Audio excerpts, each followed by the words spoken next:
It's all covered in today's China Truths. China's economy continues to struggle.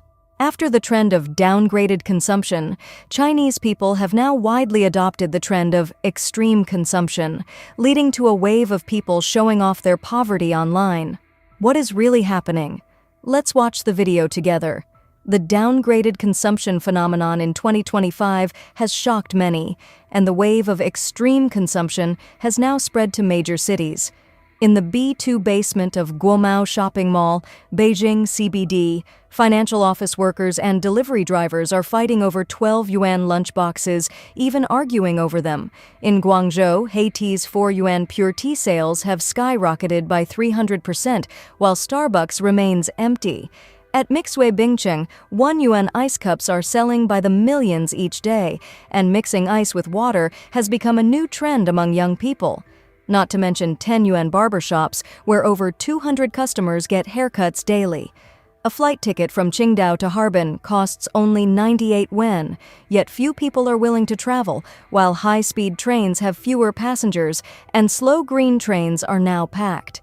Even in the commercial centers of major cities, 12 yuan lunch sets with 1 meat dish and 2 vegetables have appeared. Bubble tea shops that used to charge 10 to 20 yuan per cup are now offering 1 yuan ice cups. Why has the economy reached this state? I don't know how you all are living, but I don't even dare to use liquid detergent anymore. I've switched to laundry powder. What does it mean when young Chinese people pursue extreme consumption? What does it mean when you open your phone and all you see are 9.9 yuan hoodies?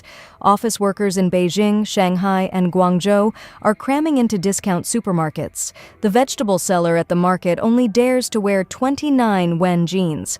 Even the so-called elites on Zhihu are discussing how to survive on 500 yuan per month. What is the cause of all this? Extreme consumption is not the rise of a frugal younger generation. It is a collective sorrow of people being pushed to the edge due to wealth distribution issues. While corporations aggressively promote the idea that downgraded consumption is a return to rational spending, they deliberately ignore a harsh reality. China's consumption to GDP ratio is 15 percentage points lower than the global average. Do you see it?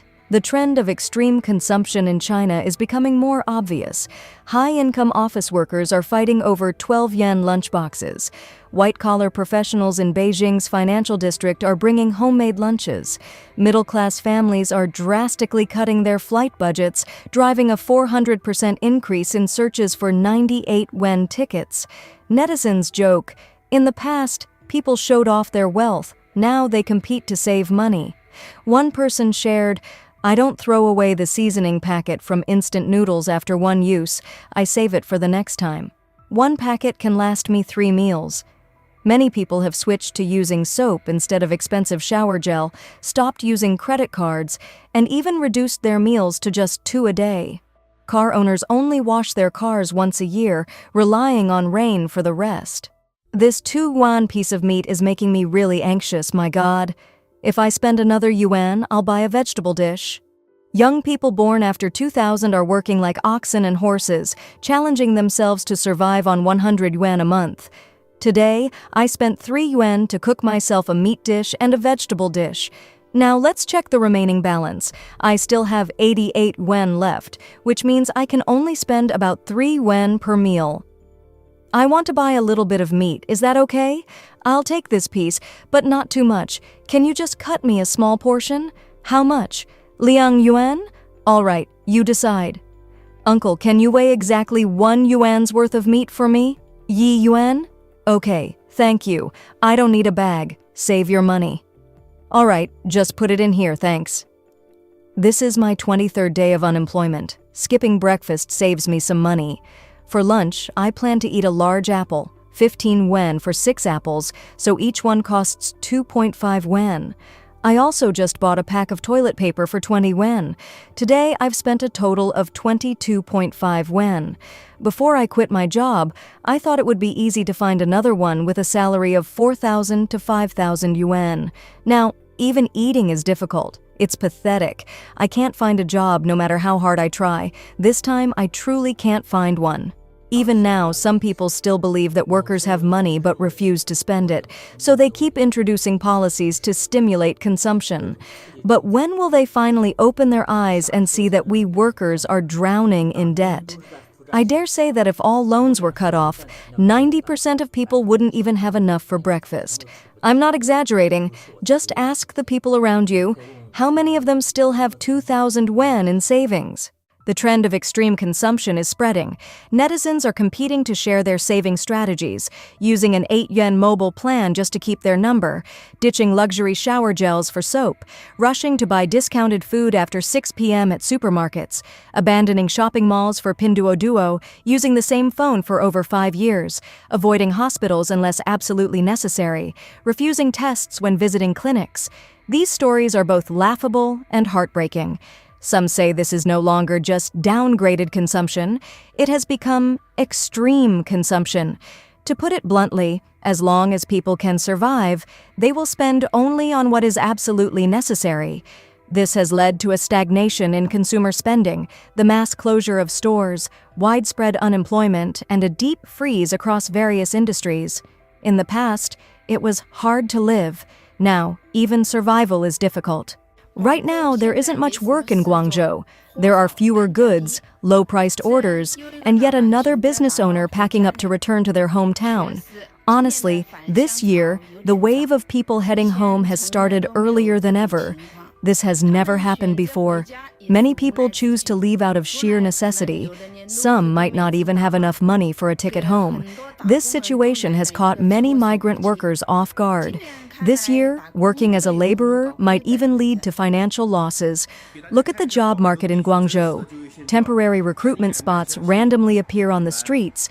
Job seekers crowd around, but the number of hiring companies is extremely low. Everyone waits and hopes for a company to come recruit, but an entire day passes and no opportunities appear. This is the reality in Guangzhou right now.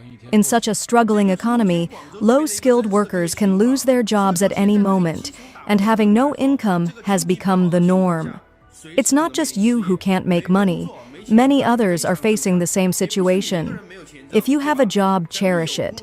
No matter what you're doing, don't give up easily. Seriously, brothers, hold on. A former civil servant from Shandong told a Chinese-language news site overseas that they could feel the trend of consumption downgrading spreading rapidly. Saving money has become a shared mindset across the entire population. In supermarkets, more and more people are searching for soon-to-expire food at discounted prices. Pizza Hut, once considered a premium brand, now has to lower its prices to maintain market share, becoming much more affordable than before. They also observed that traditional shops keep opening and closing, repeating in an endless cycle. The rate of store closures is now faster than the rate of new openings.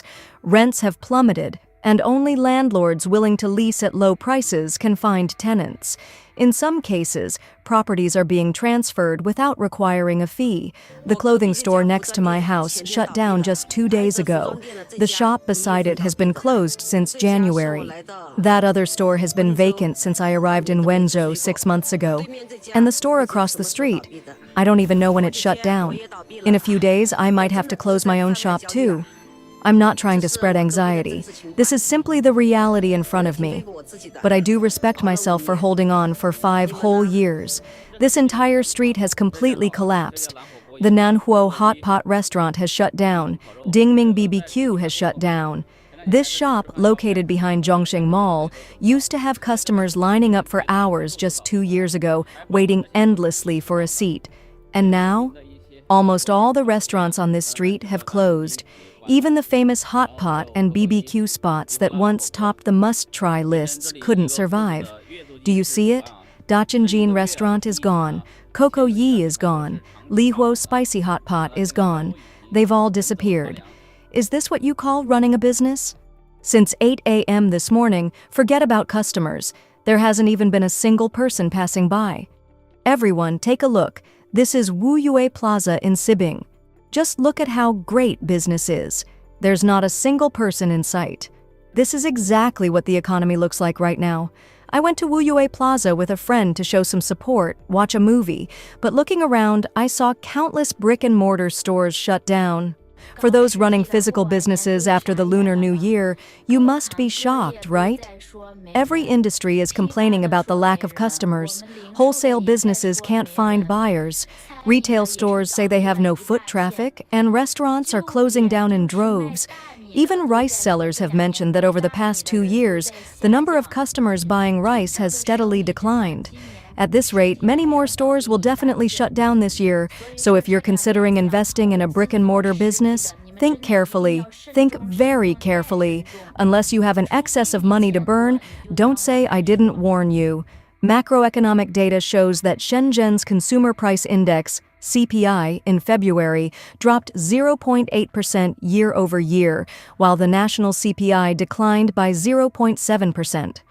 This means that countless businesses in the food and beverage, retail, and entertainment industries are struggling severely. Let's start with the food and beverage industry.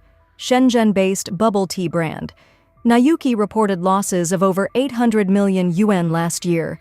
The average price of a cup of bubble tea in China has plummeted from 28 yuan to just 9.8 yuan.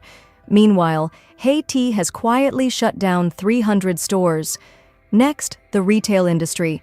In 2025, the average daily passenger volume on subways nationwide exceeded 120 million trips, a 40% increase from the previous year. Meanwhile, foot traffic at automobile dealerships, 4S shops, has hit a 10-year low. It's not that people can't afford cars, it's that taking the subway is simply more economical. Finally, let's look at the entertainment sector. According to data from Tianyancha, there are now fewer than 50,000 KTV venues still operating nationwide. Over the past 9 years, since 2015, more than 70,000 KTV businesses have disappeared. The rise of extreme poverty consumption has completely reshaped the commercial landscape in China. Consumerism has lost its appeal entirely. The decline in spending across major cities is a wake-up call, one that this era is ringing loud and clear for all of Chinese society. China's economic depression makes business difficult, and a wave of bankruptcies sweeps across the country. China's economic depression has caused many people to suffer salary cuts or layoffs, leading to downgraded consumption. A large number of unemployed individuals have turned to opening stores or stalls, making it even more difficult to do business in all industries, while a wave of bankruptcies continues to sweep across the country.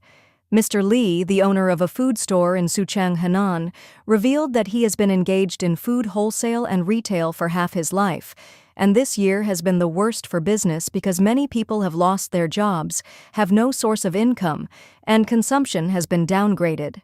Mr. Li, the owner of a food store in Suchang, Henan. My daily retail sales used to be more than 2,000 CNY, but now they are at most 500 CNY, which is a huge difference. I used to sell frozen shrimp, a box of more than 10 kilograms, and I would sell more than 500 boxes a year. Last year I sold just over 20, and now I hardly sell any. Mr. Li also said that more and more people are cooking at home, and orders from hotels and restaurants have also decreased significantly. Mr. Li, owner of a food store in Suchang, Henan. Business is bad now. Fewer and fewer people are dining out and too many restaurants have closed. In the summer of 2024, night markets were everywhere, but many of them have since shut down. People invested 80,000 to 100,000 CNY to open businesses, but ended up losing everything.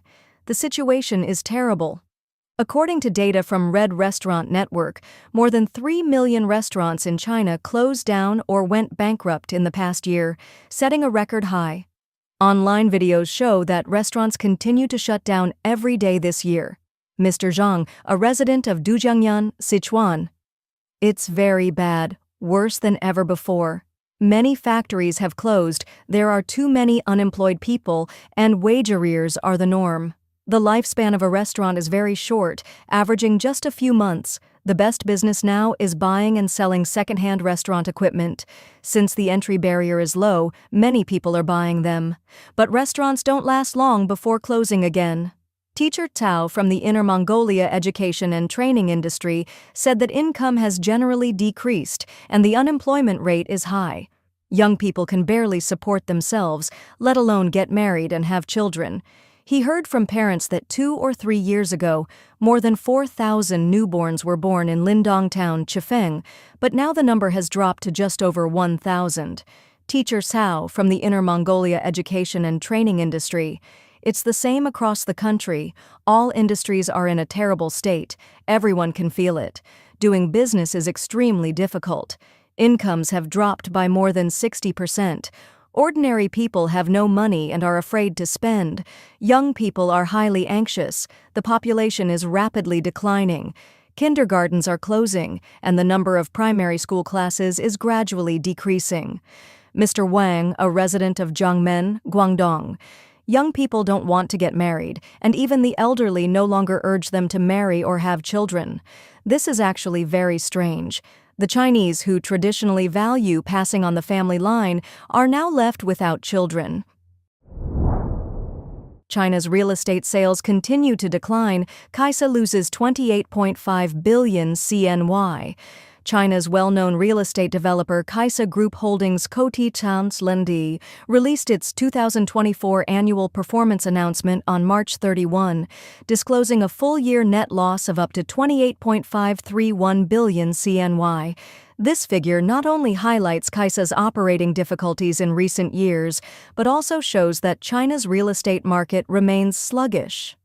According to Kaisa Group's announcement, in 2024, Kaisa achieved revenue of approximately 11.561 billion CNY, a year-on-year decrease of 55.8%, gross profit of approximately 238 million CNY, a year-on-year decrease of 86%, and a loss attributable to the company's equity holders of 28.531 billion CNY. The announcement indicates that Kaisa's huge losses in 2024 are mainly attributed to the accumulation of multiple factors.